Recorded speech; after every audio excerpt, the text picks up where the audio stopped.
Okay. I mean, just listen to those rounds. Listen to those rounds. We don't even have to get to the politics of it just yet. The politics in terms of white terrorism versus Islamic terrorism. We're going to get to that in a minute. But just listen to the sheer capacity of that weapon, the magazine capacity.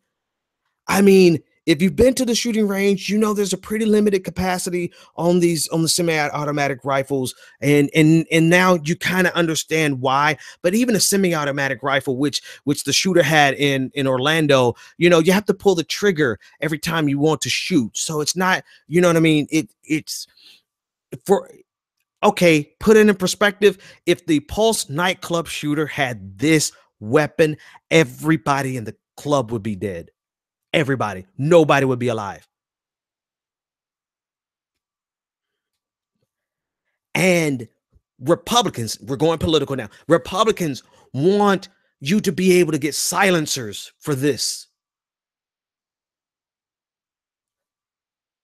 I mean, is nobody else just like completely just disgusted with not the fact that they want you to be able to buy guns? I get it. I want to own guns. I'm just waiting for my kids to get out of the house. I'm not going to own guns with kids in the house. It's just, I'm not. But, I like going to the shooting range. I think I've hunted once in my entire life, but I just like going to the shooting range and shoot guns. I get it.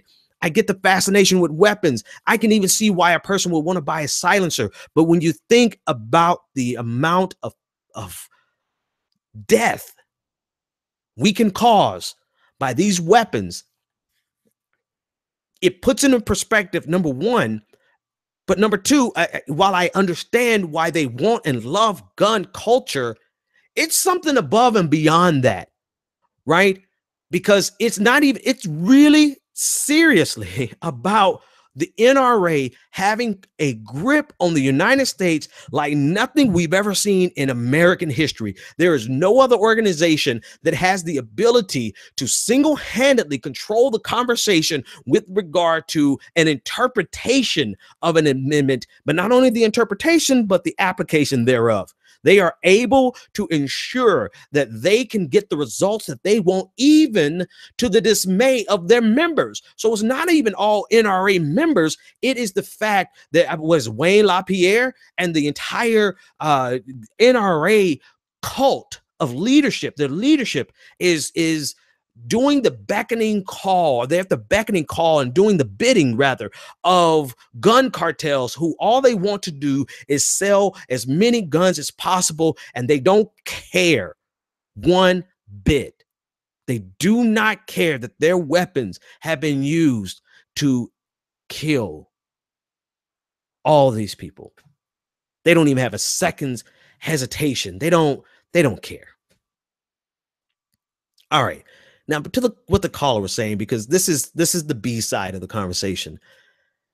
The B side of the conversation is, without a shadow of a doubt, in the United States of America, you 100% get two different types of coverage when the terrorist is brown, Islamic, a person of the Muslim faith, black, or white. So actually, let me categorize it even better. You get totally different coverage when the person is white or when they are non-white. And that is, without a shadow of a doubt, that is the case. Because every time you see a white person who is the killer, they're humanized. They become real people with real family members who are heartbroken and distraught because they can't believe that their loved one would do something like this. And the neighbors, nobody would ever think, and nobody would ever think that Stephen would do something like this.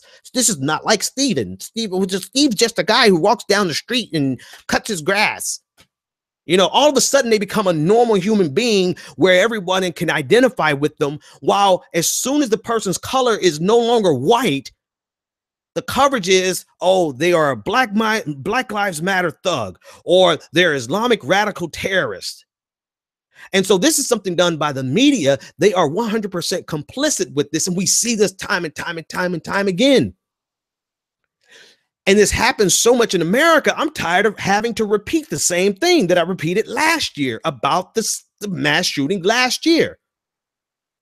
But here we are yet again with another case, with another sample, a sample point, and the media never lets you down. The media never lets you down. They're always going to humanize a white terrorist and dehumanize anyone that's non-white.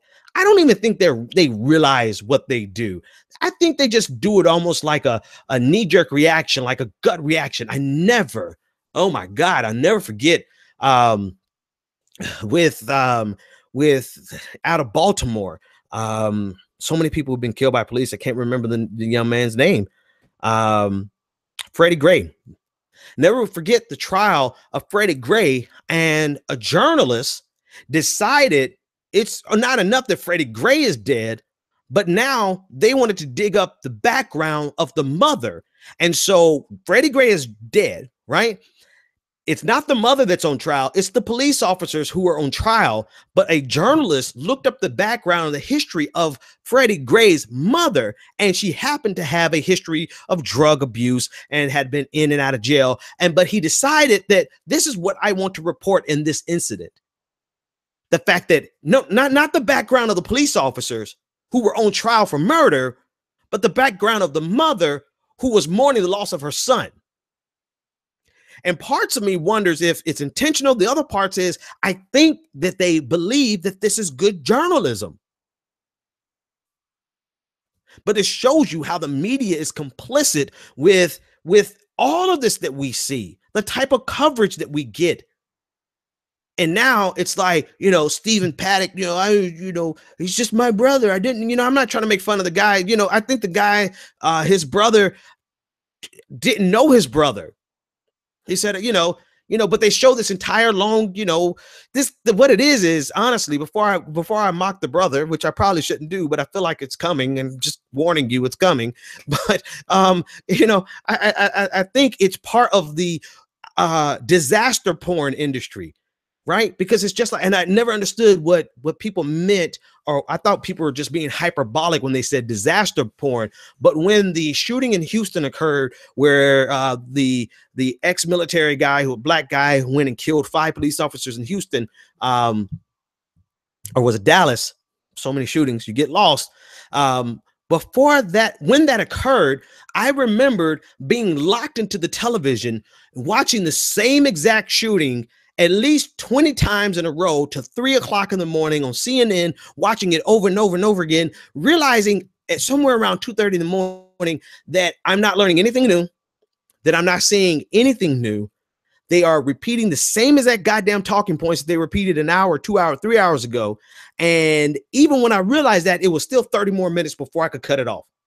Disaster porn. Disaster porn.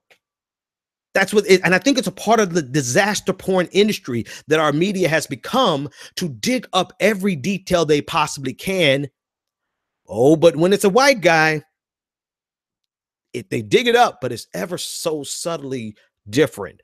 Now, Stephen is a guy who's just a guy, and his, nobody ever expected that this guy would do something like this,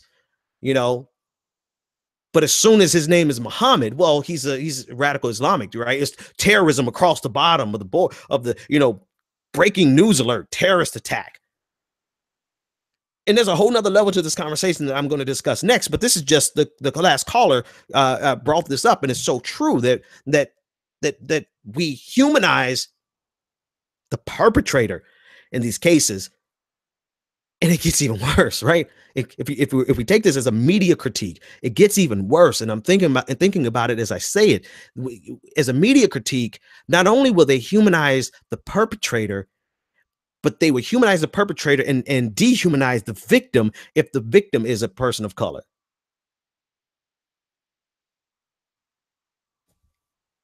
And that will not happen in this case, because it was so many victims, right?